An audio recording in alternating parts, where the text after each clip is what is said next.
اس کے لیے محمد علی درانی صاحب نے ایک کوشش کی ہے, برج بلڈنگ کا کردار ادا کیا ہے, اور جس پہ سارے جو لیڈرز ہیں وہ تیار ہیں. اور اب کسی بھی وقت میرے اندازے کے مطابق الیکشن کمیشن اناؤنس کر دے گا, اور اس کے بعد ایک ڈیفرنٹ موڈ میں ہم لوگ چلے جائیں گے اور الیکشنز کی طرف ہم چل پڑیں گے. اب اس میں آگے بہت سے سوالات ہیں, وہ کیسے ہوں گے, وہ جنرل صاحب بھی میرے خیال میں اس پہ اپنی انپٹ دیں گے. اب پتہ نہیں آج عدنان عادل صاحب نے کوئی کالی دیوی دیکھی ہے, نہیں دیکھی ہے, کوئی مووی دیکھی ہے, نہیں انڈین دیکھی, مجھے نہیں پتا, وہ دیں گے. اور میرے خیال میں آج ابو ذر بھی کھل کے بات کر لیں گے کہ ہمارے دوست آج نہیں ہیں یہاں پہ, تو ابو ذر کو بھی ایک لیول پلینگ فیلڈ مل جائے گی, اور ابو ذر بھی یہاں پہ جناب کھل کے بات کر سکیں گے. اچھا رانا صاحب ٹھیک ہے, پہنچ گئے, ہم سمجھ گئے. اچھا یہاں پر یہ صاحب گل اپنی کرو. ہاں آج جنرل صاحب ہیں میری پروٹیکشن کے لیے. ہاں اچھا جنرل صاحب یہ دیکھیں لیول پلینگ فیلڈ کی بات ہو رہی ہے, پھر ساتھ ہی رانا صاحب نے اشارہ دے دیا کہ عالمی مبصرین بھی آ رہے ہیں, تھنک ٹینکس بھی اب کی بار آ رہے ہیں. یہ کوئی خاص بات ہے اب کی بار الیکشنز میں, کیونکہ آئی ایم ایف بھی آپ کو کہہ رہا ہے کہ پولیٹیکل سٹیبلٹی لے کر آئے اکانومی کو اسٹرینتھن کرنے کے لیے. پھر ساتھ ہی ہم دیکھ رہے ہیں کہ پی ٹی آئی سے ملاقات کرنے والے محمد علی درانی صاحب جا کے مولانا کو بھی اعتماد میں لیتے ہیں, مولانا راضی بھی ہو جاتے ہیں. یہ کیا پی ٹی آئی کے لیے کوئی سپیس ڈھونڈنے کی کوشش کرے تھے محمد علی درانی صاحب, یا یہ سب الیکشن کو لیجیٹمیسی دینے کے لیے ایفرٹ کی جا رہی ہے؟ ایک تو بڑا واضح ہے, اور میں شاید جس دن سے پی ڈی ایم معرض وجود میں تھی اس دن سے ہی میں کہہ رہا ہوں کہ بھئی ہماری سیاسی لیڈرشپ کو انتہائی سخت ضرورت ہے کہ بیٹھے اور جو پاکستان کے بیسک ایشوز ہیں ان پہ ایک چارٹر پہ متفق ہو جائیں. ایک چارٹر پاکستان کہہ لیجیے, جو بھی کہہ لیجیے اس پہ. لیکن اس کے بعد سے ہم سب بھی, رانا صاحب بھی, ہم سب بھی بات کرتے رہے کہ ہمیں ایک استحکام کی ضرورت ہے, اور استحکام لانے کے لیے سیاسی جماعتوں کا ایک پیج ہونا بہت ضروری ہے. اس میں اختلافات ہیں, لوگ ایسے کو برا برا کہتے رہے ہیں, مختلف ناموں سے پکارتے رہے ہیں, جو ایک اچھی روایت نہیں ہے ہماری سیاست میں. ایک تو اس کو بھی روکنا ہے, پھر اپنے جو یوتھ ہے جس کی سے وہ ایک دوسرے گلے پڑے ان کو بھی روکنا ہے. بہرحال یہ تو سائیڈ ایشوز ہیں. دیکھیے بیسک ایشو یہ ہے کہ اگر آپ نے الیکشن کروانے ہیں اور الیکشن کو ایک لیجیٹمیٹ اور ایک فیئرلی ایکسیپٹیبل لیول پہ لے کے آنا ہے, پھر بہت سم کرنے کی ضرورت ہے. میں فیئرلی اس لیے کہہ رہا ہوں کہ الیکشن کے اوپر انگلیاں اٹھیں گی میں بھی, لیکن اگر اکراس دی بورڈ آپ دیکھیے جنرلی ایکسیپٹ ہو جاتے ہیں الیکشن آپ کے, اور کوئی ایک گروہ یا ایک گروپ یا ایک پارٹی اس کے پیچھے ڈنڈا نہیں پڑ جاتی, تو پھر پاکستان میں استحکام آپ کو نظر آنا شروع ہو جائے گا. اور یہ جو بہت بڑی کوشش کی ہے پاکستان آرمڈ فورسز نے, ایک پلیٹ فارم مہیا کیا ہے جہاں سے ہم پاکستان میں اکنامک ریوائول کی طرف چل پڑے ہوئے ہیں, اور امید ہے کہ ہم چلتے رہیں گے اور اس میں کامیابی ملے گی. اس کو بھی ایک بہت بڑا اس سے ایک کیا کہہ لیجیے کہ مہمیز ملے گی اس چیز کو بھی. تو اس کے لیے جو بھی کوئی کوشش کر رہا ہے ہمیں اس کو ایک تو کوشش کو داد دینی چاہیے. اور جو لوگ بھی اس میں اپنے ذاتی اختلافات کو بھلا کر یا اپنے ذاتی نظریات کو بھلا کر اس سے اوپر اٹھ کر بات کر رہے ہیں, ہمیں ان کو بھی اپریشیٹ کرنا چاہیے. ٹھیک ہے ٹھیک ہے. مشکل یہ ہے کہ کیا جب یہ سب جو بات کر رہے ہیں کیا اس میں تمام سیاسی جماعتوں کو شامل کرنا چاہتے ہیں وہ لوگ, چاہے وہ میاں صاحب ہوں, چاہے فضل الرحمان صاحب ہوں, چاہے اور شخصیت ہوں. اگر اس کا سوال جواب وہ دے سکتے ہیں تو پھر دیکھیے کہ حالات الیکشن کی ڈیٹ سے پہلے میں سمجھتا ہوں کہ یہ ضروری ہے اس قسم کا ایک لوز قسم کا کوئی اگریمنٹ سامنے آ جائے جس سے آپ الیکشن کی طرف بڑھ سکیں. ٹھیک ہے. وہ الیکشنز اور الیکشن کے بعد کے حالات جو ہیں وہ شاید اتنے موافق نہ ہوں جتنے ہم جاتے ہیں اس کے لیے. ٹھیک ہے. اس کا مطلب ہے کہ مینڈیٹ ہونا چاہیے نا محمد علی درانی صاحب کے پاس. تانا سب ساری سیاسی جماعتوں کو شامل کرنے کی یہاں پر بات ہوئی, آپ کے خیال میں اس کی کامیابی کے کتنے چانسز ہیں, اور اس مفاہمتی مشن کا بینیفیشری کون ہوگا؟ کوئی چانسز نہیں ہے. سب کے مفادات کے بہت ٹکراؤ ہے, بہت سخت ٹکراؤ ہے. مولانا فضل الرحمان کا تو مانگ رہے ہیں اسپیس, ان کی تو پہلے ہی 2% پورے پاکستان میں ووٹ بینک تھا, اب وہ بالکل فارغ ہو گئے ہیں کے پی سے, تو وہ تو کریں گے ایسی باتیں کہ مجھے تھوڑی اسپیس دو. اصل مسئلہ یہ ہے کہ لوگوں کو نظر آ رہا ہے کہ ایک تو پی ٹی آئی -1 ہونے جا رہی ہے, اور جو ان کے چیئرمین ہیں اور ان کے بہت قریبی ساتھی ہیں وہ مائنس ہونے جا رہے ہیں. تو کوئی soft version P T I کا ایسا میدان میں رہے جس سے کریڈیبلٹی جو ہے وہ اس سارے پروسیس کی بن جائے. دوسری بات یہ ہے کہ جو لوگوں کو نظر آ رہا ہے کہ سرکاری مشینری بہت زیادہ فیسیلیٹیٹ کر رہی ہے نون لیگ کو اور نواز شریف کو، تو پھر اگر ان کے لیے اوپن فیلڈ ہو گیا اور وہ بالکل بے لگام ہو گئے تو ہماری تو ویلیو ہی ختم ہو جائے گی. پیپلز پارٹی کی کیا ویلیو رہ جائے گی، فضل الرحمان کی کیا ویلیو رہ جائے گی؟ وہ سمپل میجورٹی سے یا اس سے بھی زیادہ سیٹیں لے کے اگر آ جاتے ہیں جس طرح کے حالات ہیں اس وقت، تو پھر تو پیپلز پارٹی کی کولیشن میں کوئی ضرورت نہیں ہوگی اور نہ فضل الرحمان کی ہوگی. تو پھر صدر کے لیے وہ بارگین کس چیز بنیاد پہ کریں گے، یا کسی اور عہدے کے لیے یا وزارتوں کے لیے؟ تو سب لوگ یہ چاہتے ہیں کہ اصل تو نون لیگ کا میدان ہے پنجاب، تو پنجاب میں کوئی مقابلہ ان کا صرف ایک پارٹی کر سکتی ہے، وہ ہے پی ٹی آئی. نہ پیپلز پارٹی کر سکتی ہے، نہ جے یو آئی کر سکتی ہے.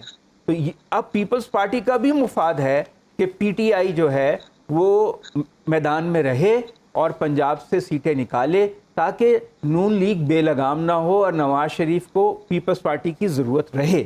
اور وہ یہ ایک پریکٹیکل کنسیڈریشن ہے کہ وہ ایک کولیشن کے لیے پیپلز پارٹی کی طرف دیکھیں نواز شریف، پھر وہ بارگیننگ کر سکیں گے اپنے لیے وزارتیں یا صدر کا عہدہ یا جو بھی گورنر کا عہدہ سندھ میں، اور اسی طرح ایم کیو ایم کا بھی ہوگا معاملہ.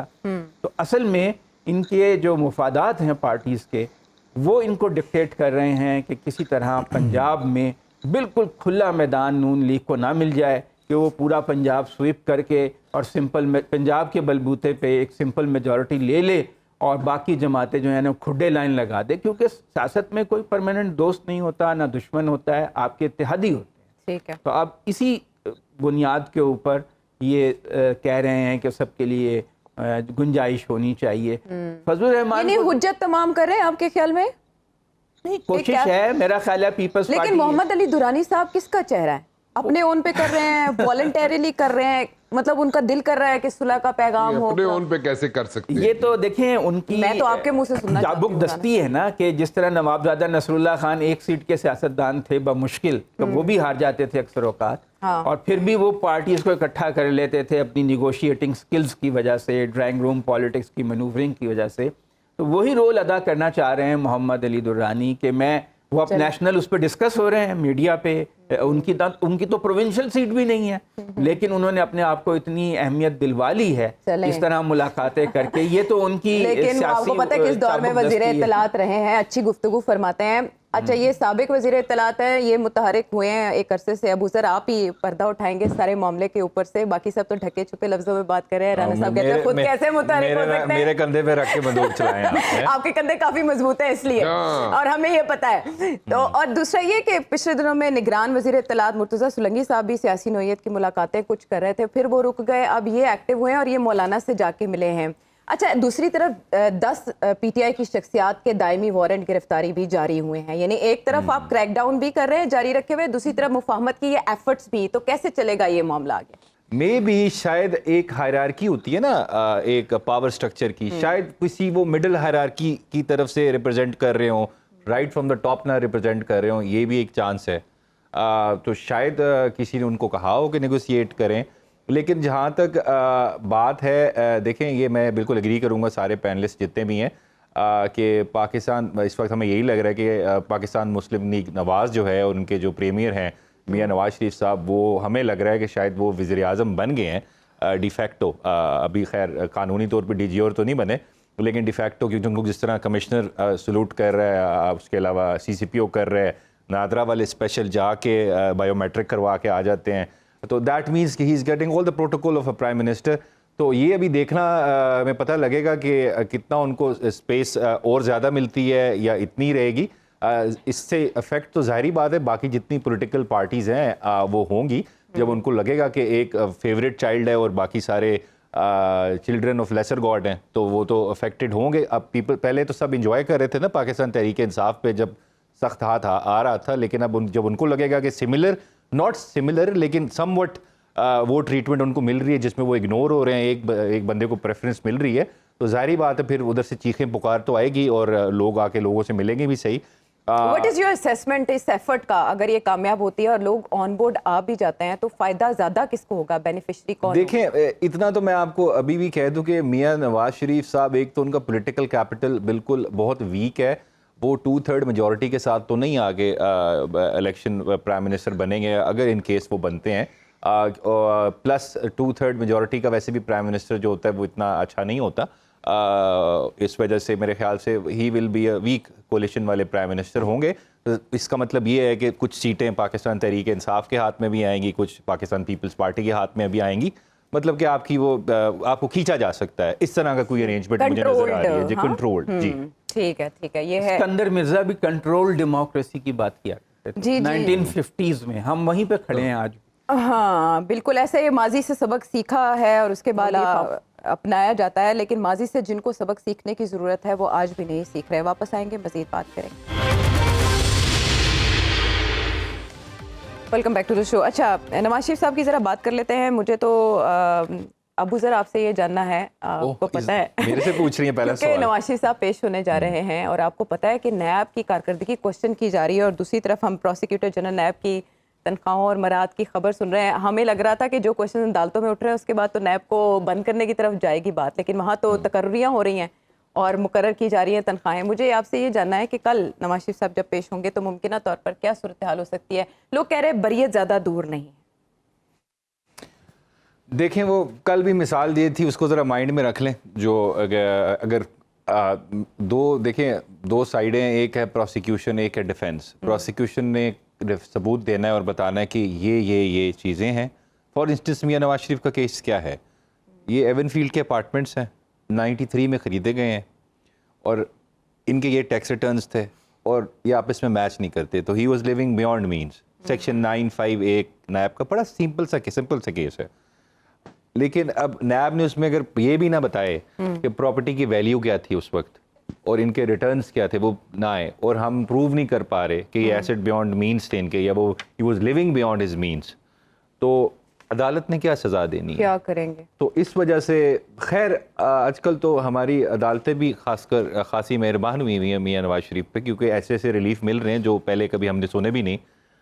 لیکن پھر بھی at the end of the day جو بلیم آتا ہے وہ آپ کی پروسیکیوٹنگ ایجنسی. لیکن عدالت نے تو ابھی تک کوئی مہربانی خاص نہیں کی, وہ تو نیب کی وجہ سے. نہیں, مہربانی عدالت نے خاص نہیں کی, لیکن جو ان کو ریلیف ملا ہے وہ تو حکومت نے سزا بس معطل کی. نہیں, وہ اس سے پہلے جو وہ اسلام آباد ایئرپورٹ لینڈ کرنے سے پہلے جو ایک کنوکٹڈ انڈیویجول کی پروٹیکٹیو بیل ہوئی ہے پاکستان کی جوڈیشل ہسٹری میں پہلی دفعہ, بلکہ پوری دنیا کی جوڈیشل ہسٹری میں پہلی دفعہ, تو ایک یہ اعلیٰ مثال ہے ہمارے ملک میں فیوچر میں جو ہم دے سکتے ہیں کہ ایسی بھی ریلیف مل سکتے ہیں. تو اس میں بس بیچارہ غریب آدمی ہوتا ہے جس کو اس طرح کا ریلیف چاہیے ہو تو اس کو تو نہیں مل سکتا. اچھا, لیکن بڑے آدمی کو ایسے ریلیف مل جاتے ہیں. ہاں یہ تو آپ اس سے پہلے بھی اس بارے میں بات ہے, ہوائیں کیا بتا رہے ہیں. compromised prosecution leads to acquittal. This is how it happens. ہاں ان شارٹ آپ نے اس پہ انالیسس دے دیا. مجھے جاننا ہے آپ سے کہ 1 اور 2 نومبر کو ہم دیکھ رہے ہیں سپریم کورٹ میں بڑے کیسز لگنے جا رہے ہیں. دوسری طرف جو ملٹری کورٹس کے حوالے سے ڈیسیجن آیا ہے اس پہ اطلاعات ہیں کہ نگران گورنمنٹ اس کو چیلنج کرنے جا رہی ہے, ایسا ہو پائے گا؟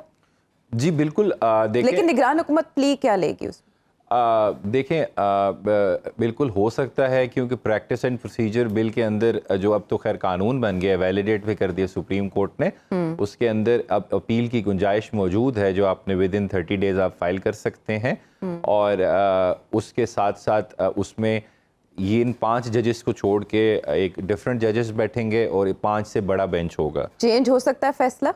دیکھیں اٹ آل ڈپینڈس کہ کیا ہوتا ہے, لیکن مجھے ہوتے ہوئے نظر نہیں آ رہا, کیونکہ جو آئین ہے وہ بڑا کلیئر تھا کہ آپ کا جوڈیشری اور ایگزیکٹو ایک ہی کمپوننٹ نہیں بن سکتے. تو ملٹری کورٹس کا سب سے بڑا پرابلم یہ تھا اور کہ جو 9 ملزمان کی درخواست آئی کہ ہم وہیں پہ ٹرائل, وہ کنیکٹ ہو سکتی ہے دوبارہ؟ دیکھیں وہ کنیکٹ ہو بھی جائے نا, فار انسٹنس 100 پٹیشنر تھے, اس سے 99 بھی واپس لے لیں, ایز لانگ ایز ایک پٹیشنر کھڑا ہے اور اس نے صرف کیس میں عدالت نے یہ چیک کرنا ہے غیر آئینی ہے کہ نہیں ہے, تو دیٹ از مور دین انف. اب کوئی واپس کر دے that is not an issue, کیونکہ یہ پرسنل ایشو تو تھا نہیں کسی کا نا, یہ کانسٹیٹیوشنل پبلک امپورٹنس کا کیس تھا کہ کیا سویلینس کے ٹرائل ملٹری کورٹ میں ہو سکتا ہے نہیں ہو سکتا. یہ بے شک اس میں اب اعتزاز احسن صاحب بھی پٹیشنر تھے,